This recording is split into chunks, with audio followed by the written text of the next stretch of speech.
Master Skywalker, there are too many of them. What are we going to do? What you're going to do is get slaughtered along with all your little mates, younglings. Bloody younglings. Or come back in a terrible TV series 20 years later. This is the science fiction rating system. It's the night before Christmas, where you are, not where we are. Jedi genocide. Yep. And we are watching... No, we are... I've lost my train of thought. We're the podcast that ranks everything from 1 to infinity. You know all that business. Yeah. I'm Sam Draper. I'm here with Alex Humphrey. Happy Christmas. Merry Christmas. And Chris Reddin. Hello. Happy Christmas, Chris. Hello. Happy holidays. Happy holidays, sorry, yes. Happy holidays, yeah. Happy Life Day. We watched that one year, didn't we? Yeah, we did. Yeah. So, long-time listeners know that every Christmas we have a tradition around here where we watch a Star Wars film. Last year it was Attack of the Clones. That was a tough time for all. And this year we reached the end of the prequel trilogy with Episode 3, Revenge of the Sith. So, when's the last time anyone watched this? Chris, is it hours, weeks, days? How long did you listen to you last saw Sith? A couple of years, probably. Before this recent. I guess, do you find that new Star Wars is soured you on watching the old ones, or do you find... I actually don't mind the original, the prequel trilogy. That's what I mean, but the new ones, have they put you off watching the old ones? Or totally. I mean, the fucking latest bunch of garbage. Chris, Alex, when did you last see Revenge of the Sith? It feels like a long time ago. I'd forgotten a lot of it. I don't really remember when I saw it last. Yeah, I've not seen it in a few years either. I will say, though, I think this film, when it came out, is probably the most excited I will ever be for a film in my entire life. Because really, I was so... Do you remember I saw it with Chris? Even with all the rubbish that had gone... Like, even that you knew that there'd been 2 bad ones. Well, it was a different time, wasn't it? Attack of the Clones was better than Phantom Menace at the time. In hindsight, not. And Sith, they had a good. They marketed them very well, didn't they? Like the way they leaked the haircuts and stuff like that, and that it was going to be the bit. And they called it Revenge of the Sith, which was of course a nod to like Revenge of the Jedi. Chris, do you remember going to see this in London? Totally. Was it opening day? It was around opening day, if not actual opening day. Was it? I think it was opening day. Yeah, because I think they were showing literally like the whole all 6 in a row. Was that what it was? Through the day, but we just went for that one, didn't we? I have a memory. I think we went back to my flat then and watched the. I think we watched the first 2. We went to the cinema and then we came back to the flat and watched the last 3. I can believe it. I've got a good memory of being. It was Leicester Square Odeon, wasn't it? I think I remember being on a balcony with like a Yoda and an Obi-Wan Kenobi because there's a lot of people in fancy dress. And really, it was the best environment to watch this film because people were cheering like mad and they were so into it. I can see it always makes these films better if you're with a bunch of people who are like, hyped for it. Yeah. Although it means you let it kind of get away with probably more than you should. Yes, definitely. And coming out of that, I probably thought it was the best film of all time. And spoilers, it's not the best film of all time. So, but let's see how much of a film it is. So for reference, Attack of the Clones so far is the lowest Star Wars film in our list. Phantom Menace fared better, and obviously then you go Return of the Jedi. I feel like we all thought Phantom Menace wasn't as bad as we remembered. But Attack of the Clones was worse. Was worse. Yes, I think that's... Yeah, I think so, yeah. Yeah. Right, so this one, let's do the opening crawl. War! Exclamation mark. What is it good for? The Republic is crumbling under attacks by the ruthless Sith Lord Count Dooku. Christopher Lee. Is it though? I'm already. Let's get through it because there's a lot to discuss about what's actually going on here, isn't there? There are heroes on both sides. Strange sentence. Evil is everywhere. Another strange sentence. Yeah. In a stunning move, the fiendish droid leader, General Grievous, has swept into the Republic capital and kidnapped Chancellor Palpatine, leader of the Galactic Senate. As the Separatist droid army attempts to flee the besieged capital with their valuable hostage, 2 Jedi Knights lead a desperate mission to rescue the captive Chancellor. So, as Alex said... what war? What war? Clone War. It's the Clone War. The last one ended with them all, like, the Star Destroyers taking off. Clone War Ready to begun go. it has, as Yoda said. Yeah, I guess. But I do get, like, this film doesn't do a very good job, the whole prequel trilogy doesn't, of explaining really what this war is. There was lots of animated series that you were supposed to have watched in between, I think. Yeah. Yeah, maybe.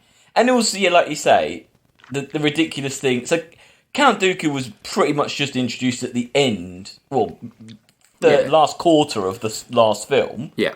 And now and then you're bringing in another character, General Grievous, who we didn't know that was. Okay, if we haven't watched all the gumph in the middle. Yeah. So that's already weird. And yeah, there are heroes on both sides. What does that mean? I don't know, yeah. Because there aren't heroes on both sides, are there? Because the one side's the bad guys, isn't it? Yeah. Well, I think he's trying to promote the idea that the good guys could be the separatists from the point of view that they are fighting an evil wizard with magic powers. Fascist wizard, that's actually true. Yeah. But then it says, as you say, evil is everywhere. So there are heroes on both sides, but the evil... The separatist army is also being led by a puppet of the Chancellor. You know, but so Count Dooku, right? He's out as a Sith, isn't he? Yeah, he's out. I don't think he's out as a Sith because he is something else. So what is he? He collects the lightsabers of the Jedis. He's a general. He's a sorry, Dooku. Oh, Dooku. Sorry, yeah. He's out and proud. Dooku is out as a Sith. Yeah. Right. So he's out and proud. So if Dooku's out as a Sith, right? A lot of the film they're saying like the Sith have got a secret plan. It's not a secret plan because Dooku is in charge of the bad guys, isn't he? Yeah, he's got separatists. He's got all the separatist planets, including that mega cool clockwork robot bloke who's never been in it again. Yeah, who's the best thing about the Clone War, the last one. And he's got an army, so he's pretty much. It's not really a secret plan. I just feel like they don't really. It doesn't make any sense, really. No. I know, like, it makes sense because we know, like, Palpatine's pulling strings and he's trying to manipulate it all. But in terms of what the characters in the film are doing, I don't think it's much of a setup at all, really. But when not spoilers, but when I got to the end of this, I just thought everything that's happened. There is a story here, but it's like they've just told it in the most jumbled, convoluted, stupid way. I think it's quite a difficult story to tell, though. I think it is. If you think about it, it's a very difficult maneuver of where you want the audience to be for the end reveal or how we get to the original film. Yeah. Yeah. Especially when you have to start with the character being a child and then fast forward it to being a teenager. But I think Lucas made it harder for himself than it needed to be. Like, I think he wasted too much time in the first film and didn't move things forward enough. Definitely. Yeah. But also, like, I think that a lot of what happens in this film and the last film, the sequence of events that have to transpire to get Anakin where he needs to be doesn't seem to be so much a plan and, like, just a lot of lucky things that happen. Like, a lot of, like, weird coincidences and odd things that I don't think you can necessarily say was definitely a plan of Sidious. No. Anyway, I will say for this film, I absolutely bloody love this opening shot of the looking down at the planets with those drums going boom, boom, boom, boom. Yeah. And like that sequence, the flyby sequence for the time was brilliant, wasn't pretty. It? There's lots of stuff going on there. Did you read that Steven Spielberg directed certain parts of this? Oh, I didn't know. I never knew that. No. Yeah, but I think maybe this might have been one of the bits that he directed. Where is it? He definitely. Lucas allowed Steven Spielberg to help design some sequences during pre-production. This was partly because Spielberg wanted to experience of using the pre-visualization techniques applied by Industrial Light and Magic. He was going to use them for War of the Worlds. It was also because he did his main contribution was the lightsaber duel at the end. But then again, you just don't know. That's the important bit. Yeah, but then again, if you're just a bit like. If he was every so often, like, you would just take... If he did a good bit, you'd just do it like how he said it, wouldn't you? You wouldn't be like... It is good, though. I will say... It does look good. I think the CG, though, has aged badly, hasn't it, in these films now? I think he always tries to do, like, the most ridiculous things with it. Like, he tries to do where this character is a human, and then it goes to big wide, and then this thing jumps across or acts like a big frog or something. Yeah. And it's like There's also shots though where like someone gets out of a cockpit and they'll cut to the wide of it, and they're all CG people there, but there's no need for them to be CG. You could have filmed that with a real person. I think one of the worst scenes, ironically, you know, when he goes to the opera and they're just people in a corridor in outfits. Every person looked completely fake. No one looked like they were anywhere near each other. One of them's actually George Lucas. Yes, yeah, I read that, yeah. But and I'm just like, this wasn't a hard scene to do, but yet you've made it look really weirdly bad. Like, but yeah, that first shot's nice. Yes, it does go immediately downhill though as soon as the dialogue starts. The pacing of this opening bit is really weird. It's very odd. Like, the tone of it is really strange. Yeah. Everything's weird about it. The choice of which scenes have got no soundtrack to them. Yeah, it goes flat all the time. It's strange. I instantly also became massively interested. Right, when they cast the bloke that's Django Fett, did they say to him, "You are going to, in this third film, play possibly thousands of characters"? Yeah, I don't know. What kind of range of acting do you have, apart from us putting a scar on your face? He doesn't need much of a range. They were clones. But they've got to at least pull different facial expressions. They didn't even make a real costume, did they, in this film? No, there's not even head. It's all fake. Yeah.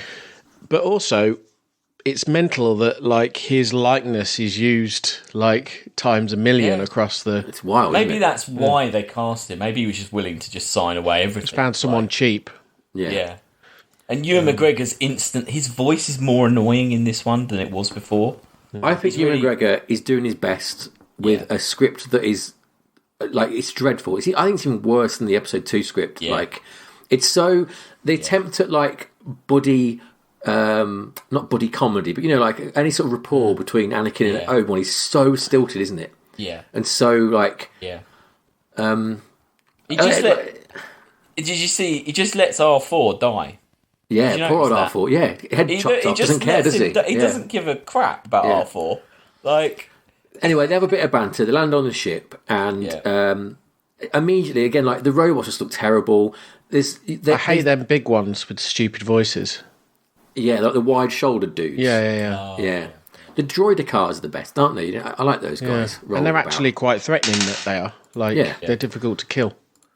Yeah. We get some prattling around. Whenever they're like doing like lightsaber stuff, like where they're deflecting stuff, I get the feeling that they just did whatever they wanted, and then the bolts were like just drawn on afterwards to match it, because nothing's got any like weight or gravity to it. Totally. Yeah. And also back then they never used to use like a light up pole, so there's never any like blue on them. Yeah. No. Yeah. There's never any reality to it. Loads of it. All this bit to me looks so much like a computer game, like in that way, like you say, like weightlessness and the sort of thing of like, because obviously a game can't plan. It isn't directed, is it? So as you get things fired at you, the program's doing what it does to deflect bolts or whatever, but there's no artistry in it. And I think that, like what you're saying, Chris, is it's the same case here of like someone's prattling around. Yeah. And if you just directed it better, it would be more impactful, wouldn't it? Or choreographed it. Obi-Wan and Anakin are just dicking around as well. They just come across like idiots. They're not like, you don't get any idea that they're battle-hardened, like, you know, elite special forces warriors. Yeah. They're all that dicking about in the elevator. Their comms are on really loud, which alerts everyone to where R2 is. I hate all that. And then Obi-Wan nearly kills Anakin that fucking by shit where calling the lift back or whatever. He nearly chops him in. It's all just such like, slapstick, wacky. Why does a droid have to hold a fucking communicator? We already know he's got like a whole radio system and a transmitter and stuff in him. I mean, it's obviously Lucas is trying so stilted. Yeah, but he's trying to recreate the sort of Han Solo, Luke banter from Episode 4, isn't he? That's what he's going for. But like memorably, that quote from Harrison Ford about the script of Episode 4, and he says to George Lucas, you can type this shit, George, but you can't say it. And like a lot of what they say is kind of half improvised or ignored. Yeah. Like, and even still, it's not a great script, episode 4. But this is Luke's in complete control, isn't it? And like saying, you will read it as I've written it, kind of thing. You know. But also, Luke Skywalker was a farm boy. Yeah, it made sense. Reasonably good pilot. Like these are supposed to be the two elite, like trained Jedi's. Jedi's are supposed to be like samurai warriors. Like they're not just idiots like this. Like it doesn't work. It's not. You need other characters to be your comic relief. It doesn't work at all. Yeah, they just can't carry a film, can they? Like they're not at all got the right personality, or they're just awful. They meet Dooku, and he does that bit where he just gently lowers a platform on top of half. Oh man, that's one of the worst. Just like, terrible CG. And he just lowers it, and it's kind of half on him. It's like it's like it's done after the fact. Like they've done it as a bodge. Yeah, it's like a bodge. Totally. Yeah, he could have killed him, couldn't he? The image of him just is obviously a still, which just slides along. Yeah. But he literally had the opportunity to kill Obi-Wan Kenobi. They could have just dropped on his head. Dropped it properly. Yeah. He just shoved him across the floor. This is some bad dialogue from this bit when Dooku meets Anakin, and Dooku says, "I expected someone older," and Anakin's retort is, "You're taller than I expected." It's just terrible.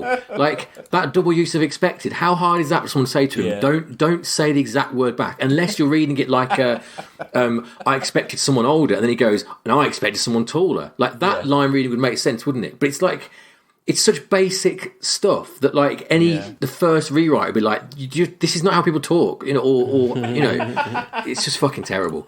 Yeah. Palpatine, I love as well in this bit how Palpatine is doing such a bad job of hiding the fact he's fucking loving it. Like, you know, when they're fighting, he's just like going like, yeah, I love it. He looks like he's really getting off on it. Yeah. Like, all it takes is Anakin to look round and notice it, and it's all over. Yeah. You think they'd be able to detect that there was a major Sith Lord you would. in the room, wouldn't you? You would. You would. Yeah. Also, I like that bit when he makes him kill Dooku. Yeah. And then there's just that weird sand people noise, like... Oh yeah, like when he killed the Raiders. Like you just you forgot what sand people are or something. Like no, that's from when he murdered them all last time. Yeah, but why do you need that weird audio? Well, I'd love to hear it. Yeah. No, I quite like. I don't mind that. It's okay. That was the last time that he lost control. He went to the dark side. Yeah. Allegedly, the original cut of this film was 4 hours. The opening battle, Palpatine Rescue, ran over an hour. There's a few an hour of this. There's a few deleted scenes online of this shit stuff, and it's terrible. Some fucking around on the lift going up and down. It says some of the extra footage is in the video game of the film. Oh right.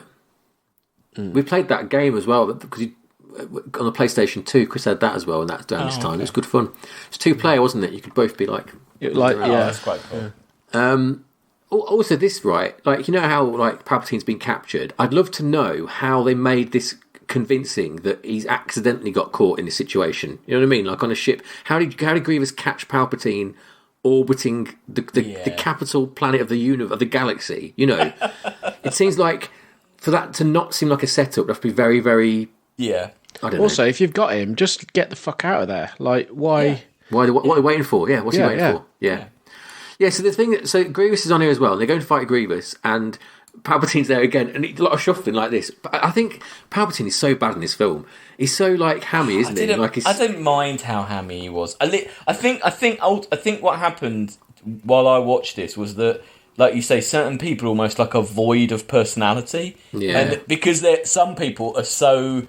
Like you say, they're trying their best, but it just comes across as just a bit dead-eyed. And because he's really hamming it up and he's really going for it, I actually kind of quite enjoyed his performance. And really, his development over 3 films, at least, you know what? I don't get why Anakin becomes evil, but I kind of can see the progression of Palpatine from who he was to who he becomes at the end. You can at least see what's going on. Yeah. I suppose he hasn't got loads of range. That actor, I saw him having lunch in Edinburgh once. Last year. He is he does an okay job for what he's having to do. Yeah, but I mean he's playing a panto villain, isn't he? Yeah. Totally. That bit where they slide down the lift and then they inexplicably okay, they're all 3 of them are Jedis. Yeah. Yeah. But one of them's not letting that on. That lazy. Like, Yeah, I mean, he should just get chopped in half by the lift if he's trying to keep his story straight. Yeah. That Grievous fight, though, before we carry on, that's what I was saying about how that bit, there's absolutely no score to it. And it's so weirdly hollow. Like, there's just nothing going on. And they're like, very slowly jumping around. Don't you think as well, like, all the motion, especially the CG motion, everyone feels like it's at the wrong frame rate in this film. Like, everyone moves very slowly. Like, and they draw a gun up, they're very, like, slow and deliberate as they turn around, things like that. Felt very... I guess it's a limitation as a... Well, they have to give. I think they have to give the acting chance because I don't think the physical, like the fight acting, is done very well. Yeah, no, I think you're right. I quite like Grievous. He's a stupid idea for a cartoon. It's just a cartoon. It's a stupid idea, but I would say when they first fight him, he smashes all the windows because he knows they're human and they can't survive in a vacuum. And then he also launches all the escape pods so they can't get away. I think that's reasonably intelligent. He's devious. At least he's got a bit he's a bit more of an intelligent villain than you've had before. Like, but he just looks ridiculous, doesn't he? Though he does look a bit ridiculous. These 4 lightsabers, like I don't know. Do you know it's supposed to be Gary Oldman who's going to do the voice? That'd be brilliant. And he pulled out. Bloody hell, bloody Jedi. He pulled out because it was being made using actors who were not part of the Screen Actors Guild. Oldman is a member. Didn't, so he wasn't happy with that. What do you call him? Scabs. Yeah. So no one in Sith is in the Screen Actors Guild. I don't know. They're saying some. It was being made using actors who were not right. Okay. So maybe someone. Probably that clone guy. Yes. And Anakin. Yeah. But the guy whose voice it is just like the art. No, was he the? I wrote it down. He's a sound department. He's just a sound department. Well, he sounds like, doesn't he? It's rubbish. They get back to Coruscant and they're all like, "Yeah, great work, guys." Shit's all kicking off. Oh god, that shit! That shit. What was it? Where it lands the ship, and what did he say? Another happy landing or something? Oh yeah, another happy. Yeah, another. Yeah. Like, no, it's not even a phrase, is it? Yeah. Well, also I wrote it down. There's a bit where Obi-Wan, when they're crashing, he goes 8 + 16. We're in the atmosphere. What? 8 + 16. What? I also like that could mean something though. When he shouts. He shouts like, "Oh, there's a landing strip ahead," and they cut to the outdoor shot, and it's like literally just the whole of the fucking thing in front of them is the landing strip. I think that's pretty lucky. He's probably spotted it, hasn't he? Anakin's probably spotted that. In the whole planet, they like chose out of control, like entered the atmosphere, and they happen to be. Yeah. My mate's one of them fireman ones. The fire ships. Right. Yeah, they're quite cool. I like the externals of the planets. That's my favourite thing of the film. Really, I like seeing the shipping lanes of the traffic going around. It's nice, isn't it? Nice. But they land and they go off to the council meeting, whatever. And remember that Anakin and Padme, they're in a secret relationship that no one can possibly know about, and they get expelled. Yep. So where is she? Stood 10 foot away, hiding behind a pillar. And they literally walk off, probably about from me to the other side of this room, and he just scampers off to go and talk to her. Yeah. And again, like any Jedi power, turn around and be like, "Oh, what's he doing? What's she doing? What's Padme doing?" They're in the fight in the last scene in the last film. Yeah, they go together and kiss and hug in full view of Yoda, and it's so stupid.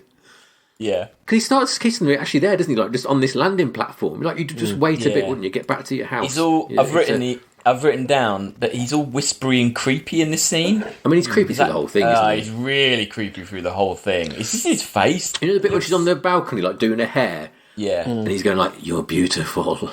And also, I reckon she has got because they're in the Republic, they would have tested for her baby for the midichlorians. So she's either gone to a backstreet gynecologist or something.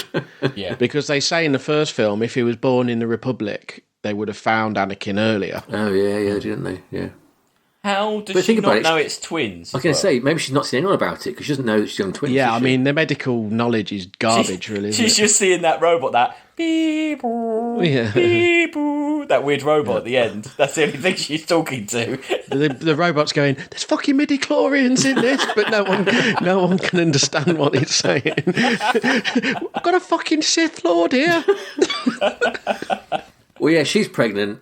She wants to have the baby on Naboo. Yeah. Because of those... She goes Jar Jar Binks to do the birth or something. Boss Fucking nass. hippie. Yeah, but Anakin's like, well, my career's going quite well. My job. Yeah, my job's about to take off. Loving the war. Yeah. They have got a nice flat. I give them that with the outdoor fountain. Also, you know when he meets her, doesn't he say like, "Oh, it's been like I haven't seen you in absolutely ages," and then she's like, "I'm pregnant." I'd be like, "Are you sure that's definitely Anakin's?"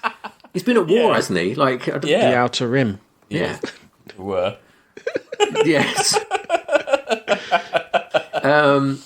So right, well, yeah, Palpatine. He's got his claws into Anakin here, and he meets up and says, "Look, I'm appointing you to be my eyes and ears on the council, whatever, of the Jedi Council." Which, again, so Palpatine's plan here is that he'll do this, knowing that the Jedi won't trust him, and so they will make him spy back on Palpatine. Yeah, it's so over elaborate, because I think it's kind of unbelievable that the Chancellor can have anything to do with it. The Jedi. Yeah, they're supposed to be separate, aren't they? Yeah. And again, like this thing about the Sith Lord, they know the Sith Lord, like in charge of the bad army. They keep saying there's something going on they're not sure about, right? They already say they mistrust this guy because he's like overstayed he's been meant to be out of office, isn't he? He's overstayed his office, right? He's got emergency powers. Yeah, and all of a sudden he says, "Oh, I'm going to put a dude on the council," right? Yeah. They don't just say, "Okay, we'll do it," and you spy back. They just would say no, like, wouldn't they? They just say, yeah. This is not too going to happen. suspicious. Yeah. I don't know how he's getting away with it. No. Because also, right, if you're the President of the United States, your days are counted for by the minute. Yeah. This guy's the boss of the galaxy, and no one's going through his calendar going, hold on, this day he was being a Sith. He was off at Mustafar. Building a lightsaber, like building a spaceship factory. Yeah, you've got an hour on your calendar here that says "put hood up" and creep around menacingly. Like, what's that about? 9 till 10 was build Death Star. What does that mean? Yeah. No, it's ridiculous. And it's made stupid by the fact they've all got superpowers to read people's minds and sense things. And if this was just normal people, it would be stupid. You think one of his dorks who work with him Jedi would be able to read their mind. Yeah. Also, this council meeting where he does go and he's like on the panel now, and Mace Windu's like, "Yeah, you can be on the council, mate, but we're not making you a master." Yeah. And Anakin reacts like by going like, "I'm going to fucking burn you all down, like you twat, you absolute twat." Yes. And he's like screaming, shouting at them. And again, like knowing what you know about Jedis, you're not meant to do that. Like that's out, isn't it? You know? Yeah. And he's kicking off, and they just go like, "Just sit down, mate." Yeah. No, Again, really they'd go, "Wait a minute, there's something up You're with going this lad." to anger management. Yeah. I'm pretty sure, like, the teachings were meant to not teach this, but yeah, and he's told Yoda that he's having dreams about Padme dying in childbirth. Oh yeah. That all his That's dreams are it? about pain and suffering. There's a few red flags. There are. Sorry that you're stressed at work. Yeah. But never mind. Come back on the panel. And Obi-Wan who explains it. Obi-Wan's like, "Well, that's because we want to spy back." On the Emperor, and there's a weird thing happens with this, right? Where like this is like all secret, isn't it? And Obi-Wan's like, "Oh, the council told me to do it, but they want me to do it undercover, right?" Yeah. And later on the film, Mace Windu just walks up to Anakin. He's like, "Oh, that's why we told you to spy on the Emperor." As though it was like an open. Everyone knew about it. It's like, hang on, you're meant to be. Yeah, it's just. And also, ridiculous. It's silly because obviously, what George Lucas is supposed to be doing is saying, "Oh, look, see, the Jedi are out of order. What could Anakin do? They're making him break the Jedi rules. Look, they're just as bad." But they're not really just like. It's just I don't really feel sorry for Anakin, and they don't make a convincing case for the Jedi being anything other than like intergalactic policemen, really, do they? Yeah, no, they don't sell the fact that maybe it's the Jedi that are, from the point of view of the Jedi are evil. Will show us that because, as far as I can see it, all they're doing is going around the galaxy trying to help people. You know. Yeah. They don't ever explain that in any satisfying way. If you've seen Andor, they do this type of sneaking, like senator-based politics a lot better. They've got Mon Mothma in it, who's like a senator, and she's just brilliant. Like, she's like, it's good shit. It's also made worse by the fact that Padme also then tells Anakin to also influence him another way. So he's basically got 3 people telling him to influence them all in different ways. I know, he's disappearing up his own arse with all the things he's having to do. That conversation's weird, where she's like, have you considered that maybe we're on the wrong side? Yeah. It's like, well, I don't think you are, because how I guess she's referring to the fact that, like, it's become an absolute, like, it's become he's a despot rather than a democracy anymore, isn't it? But even though it still is really, it's so confused. It's just not thought out, is it really? She wants to be back by the lake on Naboo long ago when there was nothing but our love. No politics, no plotting, no war. That's what she said. Just bounding about in that field with that weird animal that they're doing in the last one. Yeah, pretending you're in Italy. Yeah, a lot of that. Isn't it weird as well, this film, the pace is so off, isn't it? Because the last hour is like insane. It kind of just like craters for an hour, doesn't it? Before that, of like, there's a lot of wandering around, a lot of hugging. Yeah. There's a bit at one point where I read actually today that apparently this is a nod to Rosemary's Baby. Did you read that? That no. The bit when Anakin and Padme are in different places and they cut between them both looking off. Yes, yeah. That's a Rosemary's Baby reference because of the fact that he's like making a deal with the devil or whatever, and so like. I'm not sure if someone told Lucas that after the fact, and he's like, yeah, that's what I meant. That's definitely what I meant. Yeah. But I think also the whole Darth Plagueis bit, right, which is next, which is at the opera. I think it just shows you what a crap director George Lucas is, because pretty much any other film, they're sitting there at this performance, which is going on in whatever it's bubbles or whatever it is. Most other directors, when a character goes into a big kind of flashbacky story, would then have animation, or would then have the actors on stage kind of acting out something that is akin to the story, or we would see a flashback, or Anakin would imagine it. Like, you would get some. All it is just them sitting there. Oh, and he did this and he did that. Oh, did he? Oh, yeah. And then he had the powers over life and death. Oh, did he have the powers? It's so boring. Like, the non-hacky ways. It's an opera, isn't it? About like rebirth, life after death, isn't it? And they're showing that on the screen. But you're right, they just sit. I do like I love the music in this scene. I like home. Yeah, that's low. Good, the music's really good in this. I mean, it's John Williams, isn't it? But there are some great pieces in this. I think you're right. This Darth Plagueis speech is. I think in one hand, this is like one of the most successful things in the film because.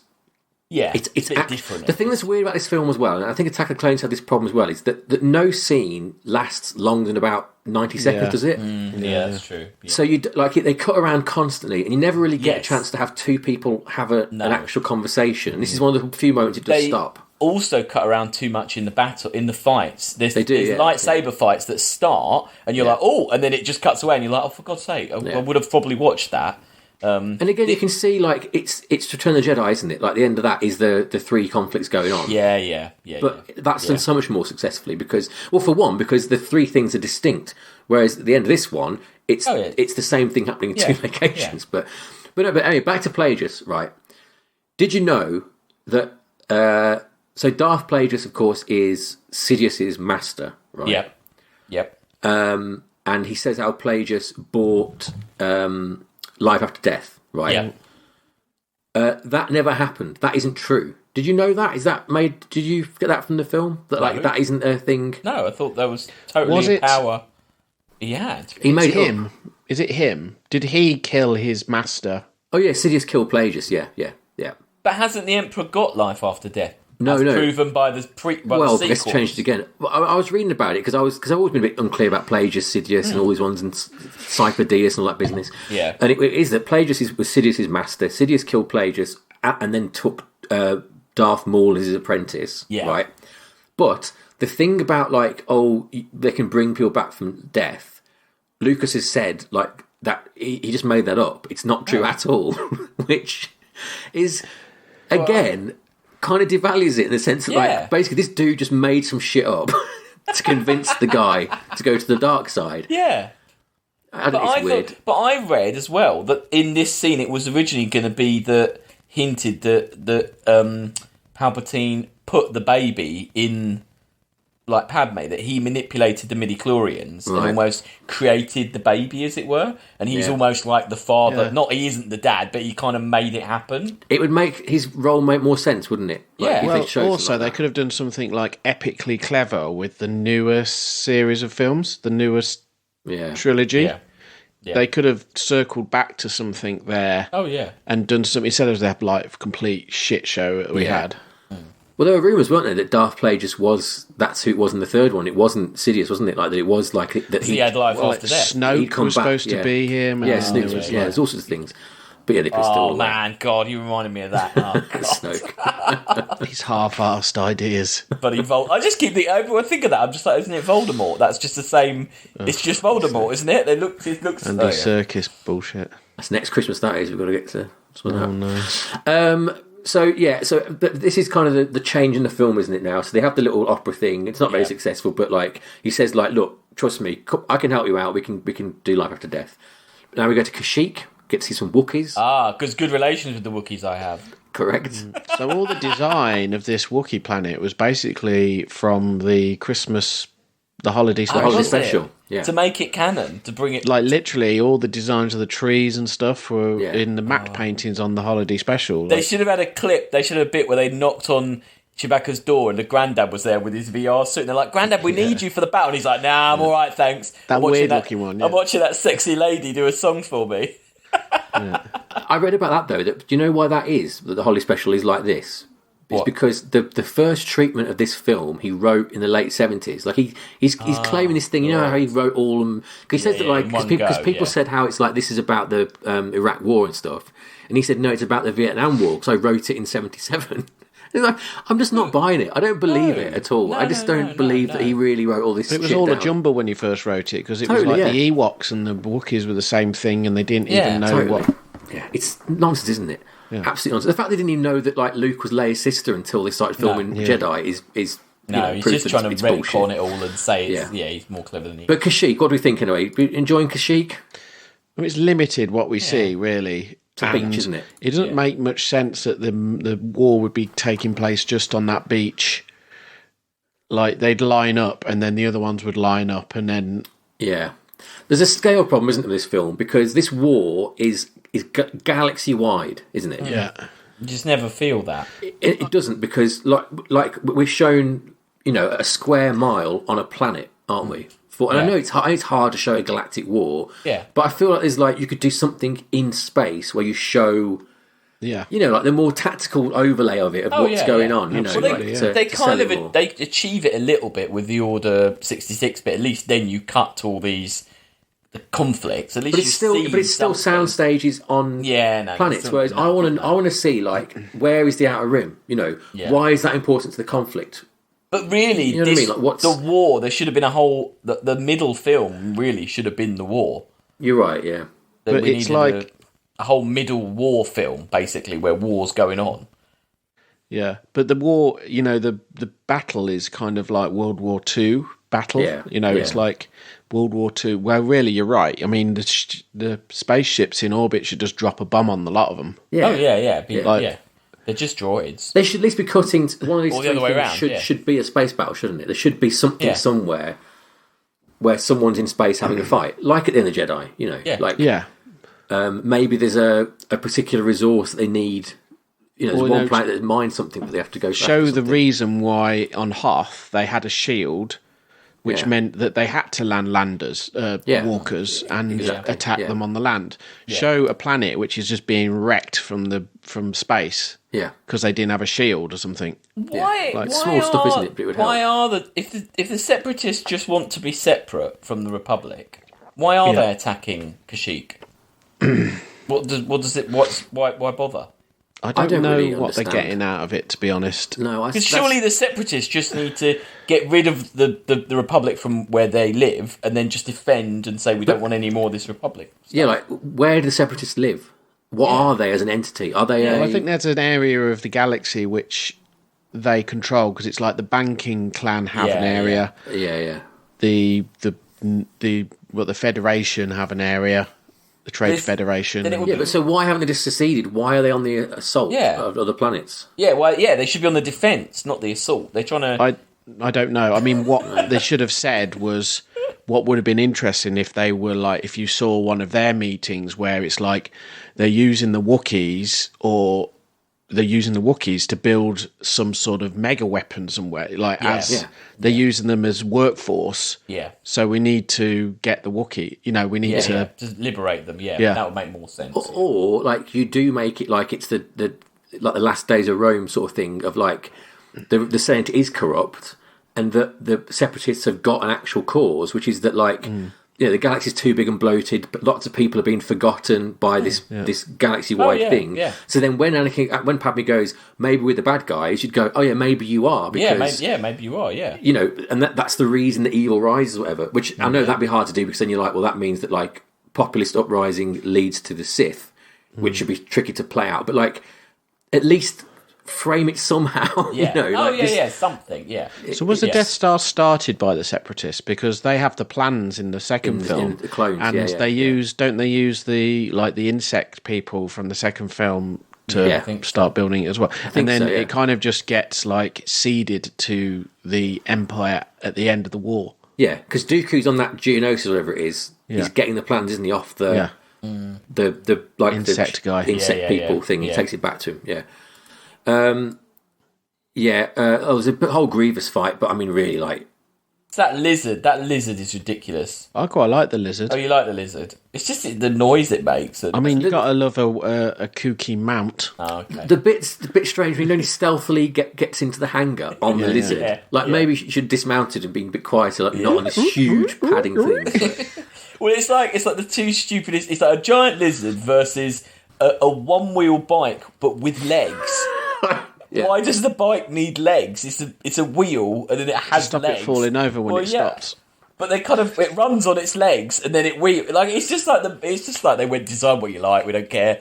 Feel like Grievous is just ILM just going mad, like just thinking like we're just going to do what we like. How many lightsabers can we render on screen at once? Yeah, I've got written here. One of the early concepts for General Grievous was a small child sitting on a floating chair. Guarded by two IG-88 droids from Empire Strikes Back. Brilliant. Yeah, Lucas rejected this look as a child would not be taken seriously as the deadliest hand-to-hand fighter in the galaxy. Pretty true, I guess, but yeah. The part of the final look of General Grievous's face was inspired by the shape of a bathroom detergent spray nozzle. Well, I mean, yeah, that makes sense. I can believe it. Yeah. We're about halfway through, so... Oh, do you want a quiz? We already had this quiz before, so it's about Backstroke of the West, isn't it? Yes. So, are you aware of Backstroke of the West, Chris? No. Oh, so, wow. Not long after Sith came out, if you remember that Sith actually leaked onto the internet mere days after its cinema release, there was a work print leak. And that, I think it's the work print that got copied. Yeah, I think it was, yeah. Was like dubbed... Well, it wasn't dubbed, it was like subtitled by Yeah. No one really knows whether it was like... I've read things that say it was actually done on purpose, but I don't think it was. I think it legitimately was actually something... Yeah, I think it was translated one way and then translated by a computer back again. Yeah, so like Taiwanese, something like that. Yeah, it was a very brutal translation because it was just taken completely literally. So it's the whole film with an absolute insane translation. The thing I always remember is they refer to Obi-Wan as Big Elephant. That's the one I always remember. I haven't got that one, don't worry. I can't. It's like, do not attack Big Elephant. He is the one or whatever. Well, like that bit when they meet Grievous, and he's. I watched that version you gave me where they dubbed it, and Grievous just goes, "Smelly boy." Yeah, it's it's a classic sort of like 2000s stoner kind of watch. Have you seen the Harry Potter one? What's it called? Wizard People. Yeah, seen that one, right. Dear Reader? Which is a bloke did that on purpose, but they're similar sort of like stoned university people after the night out watch it. But anyway, so you've got a quiz about Backstroke. I've got some of the character names, what they're called in the Backstroke of the West quiz. So I'm going to say the name. You've got to guess who this character is. Okay. I can give you a line with their name in as well. And we've got some characters and we've got some terminology. Cool. So we'll start with Chris. Space General. Who do you think that is? General Grievous. Yes. The line I had was, Space General, I suggest you have the abruption. Okay, Sam. Speaker D. Speaker D? Yeah, Speaker D. Palpatine? Yes. Palpatine. Speaker D. and is not a bad person. That's the line. Okay, gets a bit harder now, Chris. The plum of. I can give you the line. The love can't save you, the plum of. Is that Padme? Yes, it is Padme, yeah. I don't know why she's called the plum of. Well, she's also like apple of your eye, maybe something like that. I got lost in translation. She's also called the gets the rice as well at some point. Oh, she gets the rice, all right. Yeah. Okay. So Sam, ratio tile. Ratio tile. Ratio tile. The line is ratio tile with Presbyterian Church all distrust. Oh, Mace Windu? No, it's Obi-Wan. Obi-Wan. He's also called the willing to compares. And Big Elephant. He's called Big Elephant as well. Yeah, and Ratio the Tile as well. Okay, and this one I think is actually a pretty good name for him. He's not in it much, but Chris, Dragalong. Dragalong. I'll give you the line, Chris. See again, Dragalong, the see again. Chewbacca? It is Chewbacca! Yeah, that's actually a pretty good name for him, the Dragalong, I think. Dragalong, yeah. Okay, we're going to terminology now. So, Sam. He does drag his feet. Yeah. Original dint. And the line is, he even can use the original dint to create life. Mr. Plagueis. Darth Plagueis. It's the terminology within Force. the film. Yeah, sorry. Force. Right, Force, yeah. Sorry. You did steal. Was I not supposed to shout out? Oh, no, it's okay. I'll give Chris that because he stole. Okay, right, so... gets the rules, gets the point. Chris, the black influence. The dark side. Yes! Oh, you're storming this one. Okay, Sam. Pathetic people. Younglings. No. Do you know what the pathetic people are? Then again, they're mentioned. They're not in it. We definitely hear a noise that they make. Oh, the sand people. Yeah, it's the sand people, yeah. And the last one, Chris. Hopeless Situation Temple. The Jedi Temple. Yes, the Jedi Temple is called the Hopeless Situation. I know that the Hopeless Situation Temple suffered. Well done, Chris, you did well. The other ones I've got here, R2-D2 is called Reach the Man. C-3PO is called Below the Skin. Anakin's called The Peaceful is Willing to, or Allah Gold, which is a great name. That should be a Allah Gold. Yeah. Windu's called Text How Big Teachers. And Yoda's called Vanquish, or Particular Reach the Master. Vanquish is a nice name for Vanquish is pretty good, yeah. I mean, the fact that this leaked, it's of no use to anyone. It's gibberish. It is funny to watch, actually. It does make it more Yeah, it does make it more fun. So, back in the film, Palpatine's revealed himself to Anakin, and he's like, look, mate, I can sort your wife out. Don't worry about it. I'm the Sith. Yeah. He just keeps going on and on and on, doesn't he? About she's going to die. Yeah, she's definitely going to die. You need to save her life. He doesn't explain how he knows that, but I guess, like you say, if he created the... But they don't explain it. They should explain how he knows it, I think. They should explain how he knows it. The thing I forgot was that Anakin goes back to Mace Windu and he's like...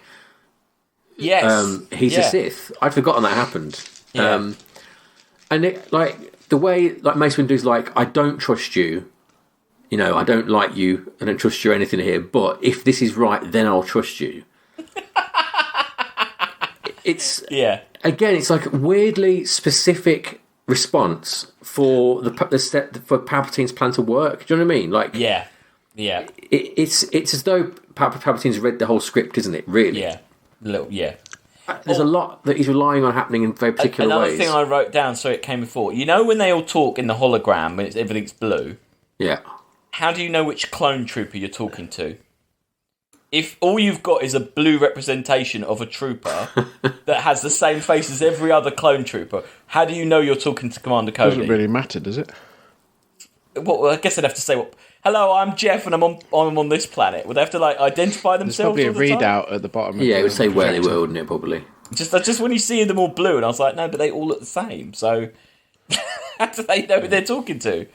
So Palpatine doesn't want to get arrested, and so he slides his lightsaber out of his wrist. He's always got it.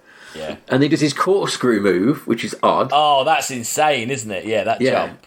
And then. So Palpatine's got an interesting lightsaber style, which I guess is the limitations of the actor maybe, but he does this kind of like kind of I mean, a weird thrust, doesn't he? The way them like 3 Jedi get whacked like quite easily. Super simple, yeah. It's ridiculous. It's literally a simple one thrust forward, isn't it? Yeah. And they just Do you think go, he's like holding them with like the Force or something? Or I don't know. I think it's not thought it through. I think, well, with this fight, I think I read that it's limited because it's actually him doing it, that they didn't want to do all CG like with Yoda. They actually wanted him. Yeah, they wanted him to actually fight. So obviously he's like, well, I'm not going to be able to do that much. So that's why it looks a bit, doesn't look so good.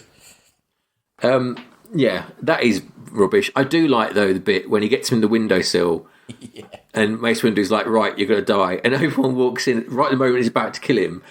And Windu's like, no, trust me, he's the traitor. Yeah. It's like, I don't know, it's just very like... it's terrible. It's like a fucking... stupid, it's like a really bad soap. It is. Yeah. That's exactly what it's like. That's what it is, a soap. That's what I was thinking of. You're right. That's what it is. It's he does all like old man, like, oh, I'm just so weak, Carl, please. And this is probably the most critical point of the entire saga, isn't it? Yeah. And you've got like Samuel L. Jackson still. I mean, he's toned down his Pulp Fiction thing a little bit in this film, hasn't he? He's a bit more serious, but still, there's no gravitas to this at all. And like Palpatine's like weak, like, oh, poor me, weak me. It's stupid. And cutting back to Christensen, who's got the acting talent of a slab of meat, just like staring on both. It's dreadful. I mean, it is good because of unlimited power, which is... I mean, they take it to a place which... Yeah. And he does a really good, like, you know, like when you've had a beer or a cup of tea, and you go... He does like one of those after he kills you. Yeah, good. Yeah, like it's sort of like a post-coitus sort of move, isn't it? Like I've killed someone.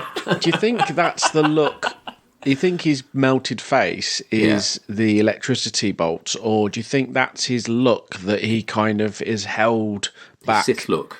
Yeah, I wonder with his powers. Oh, interesting. I think it's the second one because when you see him with his hood, he looks a bit different, doesn't he? Even in the earlier shots. So I think you might be right that that's his. Yeah. That's his traditional face. Yeah, and now he's like face. Yeah. He's like, masks off, bitches. Yeah. I'm a Sith. He's very odd though. And the way he goes like so good. He talks like this, he goes like, the Force is strong with you. I mean, if you're gonna do it, you might as well do it like that. Go all the way. I think. Yeah. I love as well how because obviously his face melts off and they switch to a different like prosthetic, don't they? Yeah. And his wig. And the wig, though, they've like done his hair again. So they've like given him a centre parting, very neat in all these shots. As though he's like gone, wait a minute, Anakin, and just sorted his hair out and then going back to... It's fucking ridiculous. But yeah, that's it. That's all it takes for Anakin to turn. Rubbish. Because what's he basing that on? You know, like... Rubbish. And it seems to be the biggest motivator. That glass isn't very good, is it? It just explodes at the first touch of a lightsaber. Bearing in mind that this is a planet where everyone can fly around, and that's the window of the president of the galaxy's office. Yeah. Right? Yeah. And the window explodes very easily. Yeah. Not great, is it? He wouldn't have a window, would he? Or if he did, it would be like 4 windows back, wouldn't it, or something? Yeah, I mean, it would be in a whole compound. You wouldn't have, like, just cars flying past him like that, no. Yeah. It feels like Anakin's main motivator is hypocrisy. He's just like, well, Jedis are hypocrites for killing people, so I'll just be a hypocrite and save my wife. Yeah, he doesn't want his wife to die, and you've got to believe that's enough for him to like reject literally the entire galaxy, how it works, basically. Which I don't know. It's strange on a promise as well, because a bloke told me to do it. A bloke down a pub told me I could bring someone back to life. Yeah, that's basically what he's saying, isn't it? There's no proof that it works. Yeah, stupid. So Anakin goes to kill the younglings, which is like such a wild, brutal swing for the film. Like it's so strange that like the first thing he does is make him a child killer. Like on like a genocidal scale. Like it's not just one kid, is it? He was trying to make this character like maybe unredeemable. Well, it's just like but like these whole 3 films are supposed to like explain this villain to you. And then, the first thing you have him do to get his powers way up is, kill a load of kids. Which is ridiculous when you think that, like, everything after Empire Strikes Back is about kind of, like, rehumanising Darth Vader. Yeah. Like, all the prequels up to this point in this is all about making out saying, like, he's not just a faceless evil, he's actually a person. Yeah. And so the first thing they do is, like, he does an act that is, like, pretty much you can't come back from, in terms of and even evil. with the separatists, they're all unarmed like politicians, aren't they? Yeah. Just in a room together, going, "Please don't kill us," and he just slices them all up. It's not hard. I probably would have framed it slightly different in the sense of I would have had the Jedi are at the last chance saloon, so they get the younglings and all the young Jedis to go and get the Chancellor. Interesting. Yeah. Something like that. Yeah, something like that. Yeah. Or even just make it a bit more remote, that he kills them in some way that isn't as direct as literally going in and chopping them up with a lightsaber. It's not as bad if it's he gives the order or something like that. It's still pretty bad. But the fact he's personally gone round and just locked a load of kids to pieces, it's just brutal, isn't it? It's just insane. As a plot device.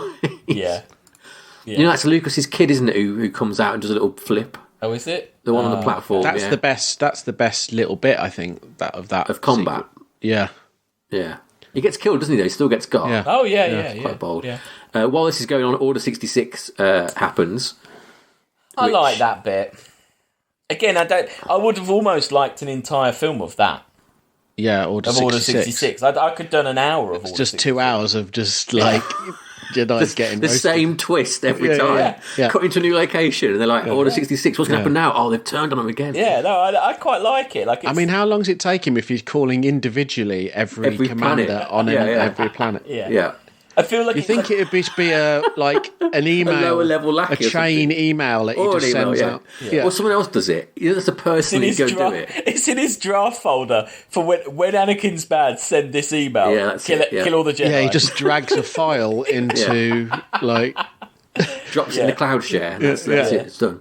Yeah. I like it. I think it looks good. It's good, except for when Bail Organa goes to the Jedi Temple, or whatever, the Youngling place. Oh, yeah. And the Order 66 there is not to kill him. They just say just fly away, let him go. So why is it a different rule for him than it is for everyone else? I didn't really get it. What? But he's not a Jedi. Isn't he? So they're only killing Jedis. That's what Order 66 is. Oh, right. Okay, so it's not killing. Right, that explains that. Yeah. I'll let him off there then. Yes, it's all gone bad. Yoda's bugs out. He's like, fuck this, guys. I'll see you in 30 years. And just flies off in a pod, which I like. Yeah. No attempt to say, he goes to Coruscant. No, he's got he goes to Coruscant, let him off, Big fight. Yeah. Sorry, yeah. Bail Organa's got, you get the bits, get to see the look of the ship now from is it a Krellian Corvette? What's the ship at the start of New Hope? Is it a Krellian Corvette? It's a Rebel blockade runner. Yeah, that's nice. Corellian Corvette. It's a Krellian Corvette, isn't it? Yeah. Something like that. So it's all coming together nicely, isn't it? Obi-Wan's although they make a stupid landing bay in the bottom of it, so his stupid ship can get into it because he nicks General Grievous's ship. It flies off. Yeah.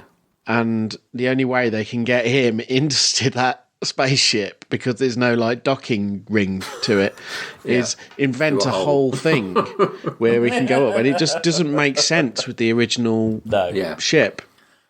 The floor of the corridor in the ship had just fallen out. It just wouldn't happen. Yeah, it's just insane. Yeah. So the last bit before the battle is that we go back to the Senate. Sidious has gone full. He's got a lovely red robe, hasn't he? I like his robe.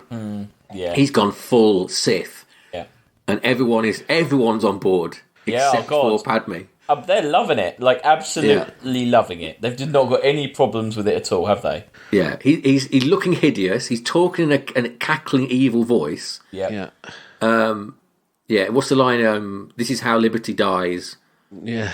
To thunderous applause. Yeah. His lines are quite good, I think. When he's going, shall be reordered in the First Galactic Empire for a safe, secure he's society. Loving it. Yeah, I like his mates. Isn't that a bald woman? And I love his acolytes are great. Yeah, they're pretty cool. They show that in Andor as well, the Senate, but you never see the Emperor, and it's quite well done. Right. Oh, okay. So that's all kicking off, and then so now we get this is the crazy thing about this film. There's 40 minutes from here, and it's literally fights, isn't it? Basically, yeah, pretty much. Yoda goes back to fight the Emperor. Yeah. Obi-Wan flies to the lava planet, Mustafar. Yeah. Because that's where Anakin's gone to go and kill all the trade separatists. But does he fly? Does he fly there, or does he smuggle into Padme's ship to fly there? I thought he hides himself in Padme's ship because he doesn't really know where she is. Yeah, because he's gone to Padme, hasn't he? But he goes and says something to her like, he's in shit. Yeah. Well, he says he says like, he's gone to the dark side. She's like, no, he hasn't. And he's like, listen, he just killed a load of kids, didn't he? He just tells her that. Do you want to watch the videos?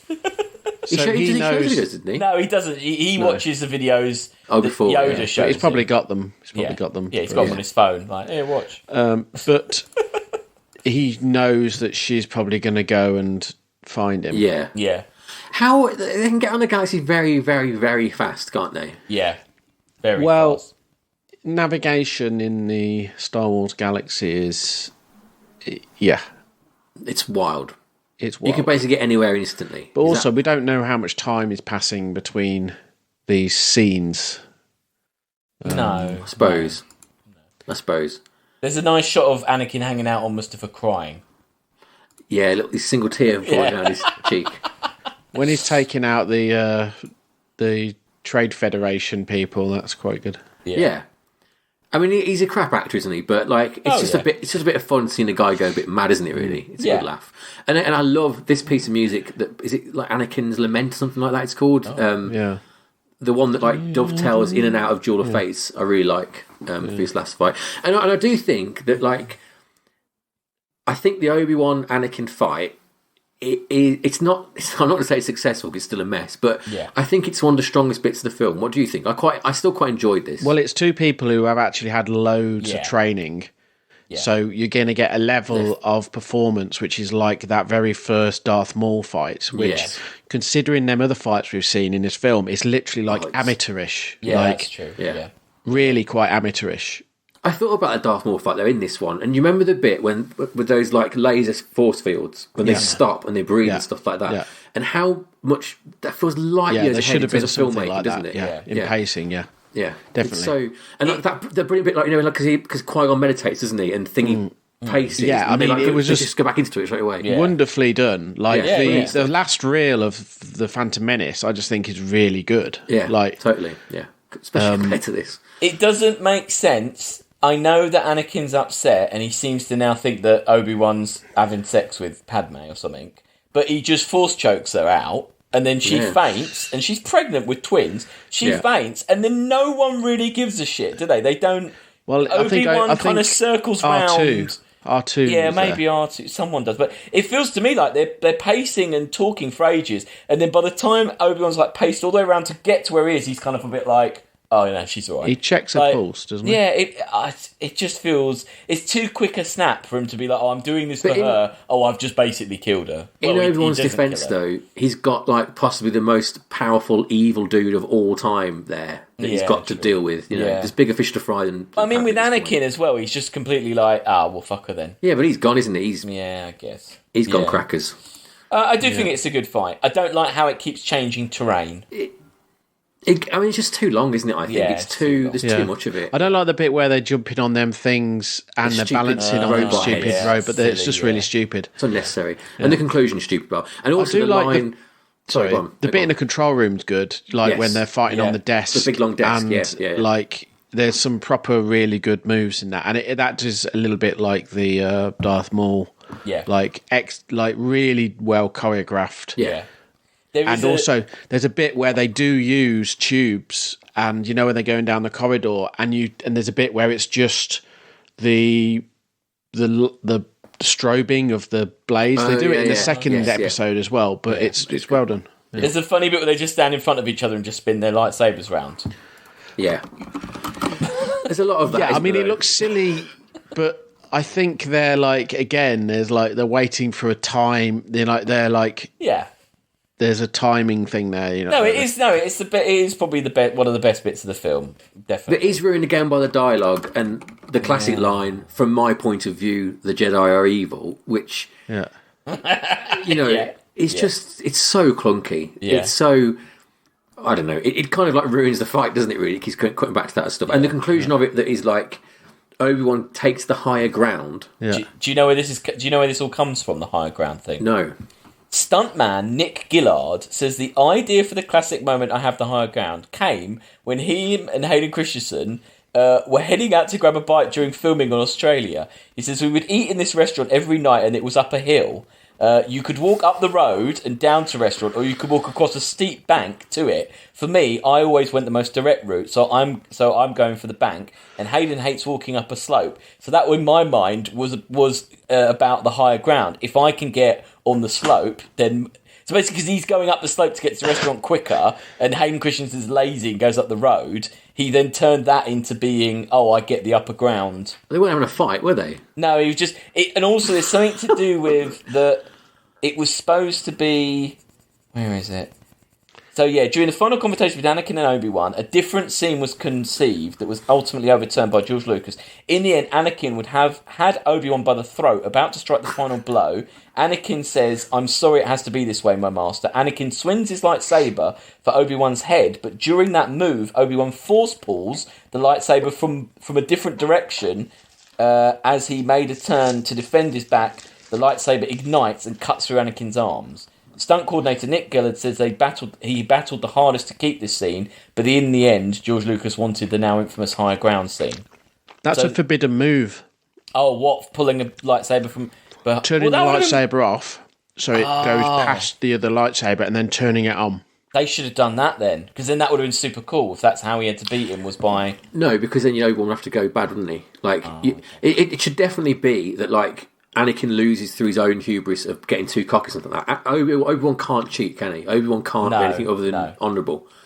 But, like, the idea that, like, that Anakin is so crazy or bloodlust or whatever that he does this stupid move of jumping over his head and getting all his limbs chopped off, there had to be a more graceful way of showing him losing control. It's super horrific when he does it, and then it's great that Obi-Wan just starts shouting at him. While he's lying there, Obi-Wan's just like shouting at him, like, "Well, you're supposed to be reasonably successful, that last bit. I think it's reasonably successful, that last bit. I think it's stupid. I don't know, like, just jumping over someone. I don't know. I do love, again, how brutal it is, though. The fact he's there with, like, one limb left. It's insane, like, how far he goes on fire. And just burns alive. I think it's a kid's film as well. I can't believe... I was thinking that, like, imagine watching this with a child. It must be pretty... I don't know how you... Yeah. Pretty and then you'd have to just be going, it's because he's going to end up in the big suit. You'd be like, yeah, but and? Like, it's not RoboCop. Like, you don't need to make it this harsh, do you? Yeah. There's this great mug I've just put on the I saw it, with the speech. It's just abbreviated. Fantastic. It's the whole scene. Brilliant. You will try at the end. He's got. Yeah. Obi-Wan pieces out with Padme. Senator arrives a minute later. Sidious and's like, "Where is he? He's alive. We got him." Yep. And they have the frankly. I like ridiculous... that bit where when they get Emperor, they come in the Emperor's shuttle turns up and then they. The creation of Darth Vader scene though. It just looks a bit shit. I do really like that, the mask. The shot of the mask going down that's iconic really and good. Yes. Good. Yeah, that is really good. But the... No, that's... they added that though, didn't they? Yeah, that looks like a crappy bit from Frankenstein. That wasn't in the original release. It was? No, it definitely was. Definitely in the original release. Definitely. No, what they did was they took that and they put it over the Return of the Jedi when he gets the Emperor and throws him down the thing. They add the same no. Oh, God. You know, when he lifts him up and throws him down. Oh, yeah, because it's Hayden Christensen at the end of Return of the Jedi, isn't it? Yeah. They've added the same no to that. Yeah. Why does Padme die? She died... Broken heart. She's medically, the GH7 medical droid says, medically, she's completely healthy. For reasons we can't explain, we are losing her. This is a medical droid. Yeah, she's not completely healthy. He's broken, isn't he? Yeah. If she's dying, she can't be completely healthy and Obi-Wan says she's dying, and the medical droid says, we don't know why, she's lost the will to live, we need to operate quickly if we're to save the babies. So she's just literally like, oh, fuck these twins, I don't care anymore. Do you think it's maybe that her lover tried to choke her to death? Yeah. I think the droid's broken and she's just dying because she was force choked. Thrown around. And then had to have two babies. It triggered the birth and then their body just can't handle it. I think that's such a weird thing to say, to try and make out that she died. Also, it's the end of the world. Well, yeah, and it's the end of the world. But I think it's such an odd, like, disservice to the character to be like, oh, she just gave up because she loved the Anakin so much. But you know what else is weird? You know when Darth Vader wakes up and he goes like, "Oh, Padme, where's Padme?" And Sidious like goes like, he says, "Oh, in your anger, you killed her," or something, doesn't he? Yeah. Seems I don't know. I didn't get that as well. No. Like, why? And also, they've really fucked up, haven't they? Because in all the originals, doesn't Leia and Luke be like, "Oh, I can remember our mum," yeah. So it's like, oh, but not really. You can remember your adopted mum, but Well, I mean, you're not really talking about you're not talking about your own mum at all. I mean, the thing about the end of this film is, and I'm sure I've mentioned this to you, Alex, I think around the time that you were expecting Logan, is that I want somebody to make a child watch the Star Wars films from episode 1 onwards, because what on earth? I don't want to, because I like the. Yeah, because that's how you're supposed to watch them now, and I just don't want to do it. None of the plot points make any sense, do they? Unless you watch them in a very specific order. No, it doesn't work. Because imagine getting to Empire Strikes Back, right, when like Darth Vader's like, "Oh, I'm your father." You're like, "Well, no shit. Like, I know that, you know." Yeah, I've seen all this. Yeah, no. Yeah, and also when Luke like gets off with Leia, you'd be like, "Oh, hang on, you don't know instantly that's fucked." Like, yeah. No, it just doesn't. I mean, if you watch Kenobi, the series, they get everything which is good about the original trilogy and put it in the toilet. Do they? Like, it's insane. It's the worst thing we've ever seen. It's the worst thing, like... Oh, wow. I don't know what they're attempting. I don't know. They've got this really weird kid playing a young Leia as well. What do they do? Spoil it away, because I'm not going to watch it. Well, it's literally like Obi-Wan Kenobi and Darth Vader have like a fight in every episode. It's like there's 6 meetings and fights that happen between this and A New Hope. And it's like, that's the whole point of A New Hope, is they just met up after a long time. Yeah. Oh, I knew he was in it, Darth Vader. I didn't know that. Everyone knows each other. It's like they've got together, and it's like it's a non-official thing. It's like everyone's meeting up. Like Leia's there, baby Leia's there, and like, and it's ridiculous. And some of the directing and some of the like the block. I put it all on the director. It's like the worst thing. Yeah, I know that's the film I watched. It was absolutely terrible. Blocking, the worst thing I've ever seen. Yeah, some of the blocking, some of the major like continuity errors and major blocking errors, like there's people standing next to each other who shouldn't be in one shot, and then it's insane. Couldn't get past the episode I saw last week. I think it was the second one. Was the one, they run through that forest. Oh man, and it's little Leia. They've got like this. It's terrible. I don't know if I don't know where they got her, but like she can't run. Yeah. They've got this kid who can't run. It's ridiculous. And forgive me if space and time don't make any sense at all, do they, in that scene? It's absolutely nonsense. It's you like sent me that amateur. clip. Yeah, it's the worst thing I've ever seen. Yeah. So the film ends with Vader and Sidious looking at a Death Star being constructed, and somebody said to Lucas, there's 19 years between this and the start of New Hope, and he said, is this the same Death Star that is in the New Hope? And he's like, oh yeah, definitely. I know it's a bit weird that it takes so long to build, but they had lots of problems with the unions, and that's what went on. That was his explanation for it. Oh yeah, lots of problems with the slave labour unions. Yeah, there's classic from this clones. Like classically evil empire that is crushing everyone alive, but the union stood up to them. They do respect union. Yeah, good work. They got that. Do you know the video game's got an alternate ending? No, I don't remember that. What's the alternate ending in the video game is Anakin kills Obi-Wan and the duel. Then Anakin meets Palpatine, who's arrived and gives him his new lightsaber. Palpatine proclaims that the galaxy is now theirs, and Anakin kills Palpatine. Kills him. I do remember that, actually. In front of the clone troopers, and says that Palpatine's wrong and the galaxy doesn't belong to him. Galaxy belongs to Darth Vader now. I do remember that weird, yeah. Now you said it. Sounds great. That sounds like a better ending.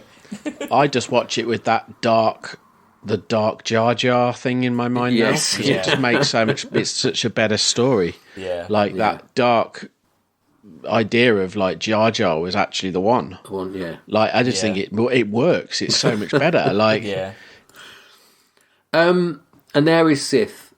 I mean, it ends with Luke on Tatooine. And I don't like all that tying up at the end. It's just like such bullshit. It's rubbish. Ridiculous. So Sith. I mean, yeah. overall, what we're thinking, Chris, how do you feel about Sith now, 15, 17 years later? How do you feel about it? I mean, it's what it has to do. It has to be there because it tells a lot of the story. He left too much to do in the last film. Yeah. What do you think of it as a film? Do you enjoy it? Is it as a movie not so great? No, but it's important to the saga, and there are some good scenes. Yeah, we know like the duel's okay, and the opera scene's quite good. Yeah, and actually the Emperor I do find him entertaining. Yeah. I just don't buy a lot of the action is really poorly done. A lot of the fights are poorly done. Yoda is everything to do with Yoda as CG Yoda is complete horseshit. I just don't know why they even bothered. You know what I like? I like when I think it's when he's escaping the throne room at the end. Yeah. And he takes his cloak off and you see him in his little like jerkin. I like that. Like, he looks like a Muppet then again, doesn't he? In his little outfit. I like that. I mean, obviously, I know they want to go epic. So there's that bit where he's like fighting in the. I actually do like where he's getting the bits of the lobbing them down the chamber. I mean, there was going to be a moment where he has to smash that room up, but it's quite I don't know. It's all right. It's all right. Alex, I agree with everything Chris said. I just when I got to the end, and I realised that in my head, this isn't Anakin in these films. Just isn't Darth Vader to me. Like I won't. My brain won't let me believe that. Do you know what I mean? Like for me to keep liking Star Wars, my brain will not allow me to see Hayden Christensen as he's not. He's not. To me, it's like an alternate reality or something. These films just. It isn't related. I just can't really make it all work because it makes me hate something that I like, and I don't want to do that. So Natalie Portman completely wasted in this as well. Oh yeah, hideously, yeah. Oh yeah. No, was she on screen probably about 5 minutes, isn't she? In the whole film, she's really sidelined. She's just like a picture on the wall. Yeah. I think you could just get. I just think it's like there's something there, but out of 3 films, there's maybe. All 3 films, there's maybe like 45 minutes of quite good stuff out of all 3 films. Almost, I would say there's so few actual bits where you're like, oh, that was exciting, or there's so much dross and garbage, isn't there? Just rubbish. Yeah, so I broadly agree as well. It's not very good. It's like it is because there is so much important story stuff in it. I still find it entertaining because as much as Disney try and make me hate Star Wars, I still quite like Star Wars, despite the years of abuse it's got so far. But yeah, it's just not very good, is it? It's not very. The fights aren't very good. The script's terrible. The characters' motivations don't make much sense. It's just not very good. But it ages better than the new ones, though. I think. I haven't watched. Yeah, see, I've not gone back to watch them other than the Force Awakens, so I don't really know yet. But I mean, it's clearly way ahead of. It's way ahead of Last Jedi and Rise of Skywalker for me. It's not way ahead of Force Awakens for me. I quite like Force Awakens. They don't really do anything in Force Awakens, though. There's nothing happens. Like I think that's why I quite like it, though. Yeah, I agree. It's like just a little like fairground ride, Force Awakens, which is kind of like the Death Star story of the first. It's kind. It's like it's a. It's a. I think it's like some remake. Sort of like I think it's like a greatest hits. That's what I see like it as. fan film. Yeah, I think Force Awakens. I still quite like Force Awakens, and I think I'd like it more if they had had a plan for that trilogy and it would have meant something. I mean, if them characters came to something at all, exactly, it would have been 10 times better. It's worse than it was because of what comes after it. But I at the time I really liked it. But this is clearly better than Attack of the Clones, isn't it? Yeah, Attack of the Clones. I don't mind Attack of the Clones. I mean, you say that, but you didn't like it last year. Bad. I mean, you don't. It's not. Yeah, okay, it's shit, but. I mean, Chris, do you think Sith is better or worse than Attack of the Clones? Better. Yeah, but not by much. I mean, how much? I do like. I do like that scene in Attack of the Clones where he's fighting Jango Fett with his lightsaber. I mean, Obi-Wan Kenobi is very good with a lightsaber because he's good, he's a well-trained actor. Yeah. That planet's pretty cool, Camino, isn't it? Yeah. So yeah, it's 170 Attack of the Clones, and Phantom Menace is 93. I don't think it's better than Flash Gordon. Where's that? 1, 3... It's a strange one to go straight 7. I'm looking through the list. That's all... I don't think it's... Yeah, I don't think it's much better than Attack of the Clones, to be honest. I think it's like... Couple up. If that's 170, like 150, 160, I don't really know, like... Is it better than Stargate? These Stargate's kind of... I thought it was an interesting idea, Stargate. I don't know. Chris, better than Stargate? Yeah. Stargate's quite poor, I think. Yeah. I'm going to say not better than... Baseballs? Not better than Star Trek Generations. I prefer Generations. Oh, okay. Where's Generation? Yeah, me too. Which isn't great, but it's just... Interesting. Okay, that's right. 126. Yeah. Okay, yep. No, I can... I'm all right. Yeah, I'm all right with that. But you're saying not better than Flash Gordon. No. I'm all right. Like, I can see... I can see... So 127? Better than Source Code? Well, I mean, Source Code is a more competent film. Yeah, Moon was better than... Daryl's not great. I would put it 135. Oh, 135. Below Elysium, Above Inner Space. Yeah, that's all right. Cool. Right, done. And, I mean, it's time to Order 66 the list, really, because this is the end of an era, isn't it? Oh, yeah. I'm going to call in Order 66. Science has turned on us. Science has rejected us. And we'll leave it at that for now. Bum, bum, bum. What a cliffhanger. Yeah. Next week, it's the end of year show. And we'll go on with a listless life, because that's it. The list has turned on us. Gone. Poof. Vanished in a puff of smoke. Never to be seen again. How many films were on it? 259. That's the end. See you later, Science. See ya. So enjoy Christmas Day. It's Christmas Eve now. No, day before Christmas Eve. Anyway, we'll be back next week with a round of end of year roundup. Join us for that. Yeah. Anything to add? No. Cool. Cheers. See you next week, guys. Bye. See ya. Bye.